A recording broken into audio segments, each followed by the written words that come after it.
ನಮಸ್ಕಾರ, welcome to your TV Kannada. Sadhu Kokila ಎಂದ ತಕ್ಷಣ ನಮಗೆ ಗೊತ್ತಿಲ್ಲದೆ ಇವರ ಹಾಸ್ಯದ ಚುಟುಕುಗಳು ನೆನಪಾಗ್ತವೆ. ಹಾಸ್ಯ ಅಂದರೆ ಸಾಧು ಕೋಕಿಲ ಎನ್ನುವ ಭಾವನೆ ಕನ್ನಡ ಅಭಿಮಾನಿಗಳಲ್ಲಿ ನೆಲೆಯೂರಿದೆ. ಇವರು ಕನ್ನಡ ಚಿತ್ರರಂಗದ ಖ್ಯಾತ ಹಾಸ್ಯ ನಟ, ನಿರ್ದೇಶಕ, ನಿರ್ಮಾಪಕ ಹಾಗೂ ಸಂಗೀತ ನಿರ್ದೇಶಕರಾಗಿ ಸೇವೆಯನ್ನು ಸಲ್ಲಿಸುತ್ತಿದ್ದಾರೆ. ಹಲವಾರು ಹಿರಿಯ ಕಲಾವಿದರ ಜೊತೆಗೆ ನಟನೆ ಮಾಡುತ್ತಾ ಇಂದಿಗೂ ತಮ್ಮ ಹಾಸ್ಯದ ಮೂಲಕ ಅಭಿಮಾನಿಗಳನ್ನು ನಗೆನಗಿಸುತ್ತಲೇ ಬಂದಿದ್ದಾರೆ. ಇಂತಹ ಉತ್ತಮ ನಟನ ಸಿನಿಮಾ ವೃತ್ತಿ ಹೊರತಾಗಿ ಇವರ ಜೀವನದ ಬಗ್ಗೆ ಕೆಲವೊಂದು ವಿಷಯಗಳನ್ನು ತಿಳಿದುಕೊಳ್ಳಲೇಬೇಕು. ಹಾಗಾದರೆ ಮಿಸ್ ಮಾಡದೆ ಈ ಸ್ಟೋರಿಯನ್ನು ಕಂಪ್ಲೀಟ್ ಆಗಿ ನೋಡಿ. ಹೌದು, ಸಾಧು ಕೋಕಿಲ ಅವರು 1966ರ ಮಾರ್ಚ್ 24ರಂದು ಬೆಂಗಳೂರಿನಲ್ಲಿ ಜನಿಸಿದ ಇವರು ತಂದೆ ನತೇಶ್ ಹಾಗೂ ತಾಯಿ ಮಂಗಳ ಅವರ ಮಗನಾಗಿದ್ದಾರೆ. ಸಾಧು ಕೋಕಿಲ್ಗೆ ಮೊದಲ ಹೆಸರು ಸಹಾಯಶೀಲನ್ ಎಂದು ನಾಮಕರಣ ಮಾಡಲಾಗಿತ್ತು. ಇನ್ನು ಇವರ ತಂದೆ ಪೊಲೀಸ್ ಸಂಸ್ಥೆಯಲ್ಲಿ ಕೆಲಸ ಮಾಡುತ್ತಾ ಕೂಡ ಜೊತೆಗೆ ಪಿಟೀಲು ವಾದಕರಾಗಿದ್ದರು. ತಾಯಿ ಮತ್ತು ಅಕ್ಕ ಹಿನ್ನೆಲೆ ಗಾಯಕರಾಗಿದ್ದಾರೆ. ಇವರ ಅಣ್ಣ ಲಯೇಂದ್ರ ಕೋಕಿಲ ಸಹ ನಟರಾಗಿದ್ದಾರೆ. ಜೊತೆಗೆ ಸಾಧು ಕೋಕಿಲ ಬೆಂಗಳೂರಿನ ಸೆಂಟ್ ಜೋಸೆಫ್ನಲ್ಲಿ ವಿದ್ಯಾಭ್ಯಾಸವನ್ನ ಮುಗಿಸಿದ್ದಾರೆ. 1993ರಲ್ಲಿ ಇವರು ಸಲೀನಾ ಎಂಬುವವರನ್ನ ಮದುವೆಯಾದ ಇವರಿಗೆ ಇಬ್ಬರು ಮಕ್ಕಳಿದ್ದಾರೆ. ಇನ್ನು ಇವರು ಸಿನಿಮಾ ರಂಗದಲ್ಲಿ ಆಸಕ್ತಿ ಹೆಚ್ಚಾಗಿ ಹೊಂದಿದ್ದರಿಂದ ಮೊದಲು ಕೆಲವು ಸಣ್ಣ ಸಣ್ಣ ಪಾತ್ರಗಳಲ್ಲಿ ನಟಿಸುತ್ತಿದ್ದರು.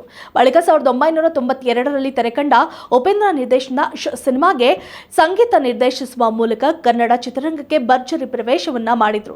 ಈ ವೇಳೆ ಕೆಲವು ಮಾಹಿತಿಗಳ ಪ್ರಕಾರ ಸಹಾಯಶೀಲನ್ ಹೆಸರನ್ನ ಉಪೇಂದ್ರ ಅವರು ಸಾಧು ಕೋಕಿಲ ಅಂತ ಬದಲಿಸಿದ್ರು ಎಂದು ಹೇಳಲಾಗ್ತಿದೆ.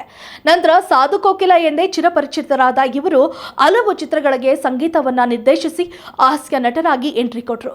ಸಾಧು ಕೋಕಿಲ್ ನಟನಾಗಿ ನಿರ್ವಹಿಸಿದ ಹಾಸ್ಯ ಪಾತ್ರಗಳು ಸಾಕಷ್ಟು ಖ್ಯಾತಿ ಪಡೆದುಕೊಂಡಿವೆ. ಸದ್ಯ ತಮ್ಮ ಅದ್ಭುತ ಹಾಸ್ಯ ನಟನೆಯಿಂದ ಕನ್ನಡದಲ್ಲಿ ಕಾಮಿಡಿ ಕಿಂಗ್ ಎಂದೇ ಗುರುತಿಸಿಕೊಂಡಿರುವ ಕೀರ್ತಿ ಸಾಧು ಕೋಕಿಲ ಅವರಿಗೆ ಸಲ್ಲುತ್ತದೆ. ಸಾಧು ಕೋಕಿಲ 2003ರಲ್ಲಿ ತೆರೆಕಂಡ ರಕ್ತ ಕಣ್ಣೀರು ಸಿನಿಮಾ ಮೂಲಕ ನಿರ್ದೇಶನಕ್ಕೆ ಇಳಿದರು. ತಮಿಳಿನ ರಿಮೇಕ್ ಆಗಿದ್ದ ಈ ಸಿನಿಮಾದಲ್ಲಿ ರಿಯಲ್ ಸ್ಟಾರ್ ಉಪೇಂದ್ರ ನಾಯಕನಾಗಿ ನಟಿಸಿದರು. ಕನ್ನಡ ಮತ್ತು ತೆಲುಗು ಭಾಷೆಯಲ್ಲಿ ಏಕಕಾಲದಲ್ಲಿ ತಯಾರಾದ ಈ ಚಿತ್ರ ಅಭೂತಪೂರ್ವ ಯಶಸ್ಸನ್ನು ಕಂಡು 2003ರಲ್ಲಿ ಅತಿ ಹೆಚ್ಚು ಗಳಿಕೆ ಕಂಡ ಕನ್ನಡ ಚಿತ್ರವಾಯಿತು.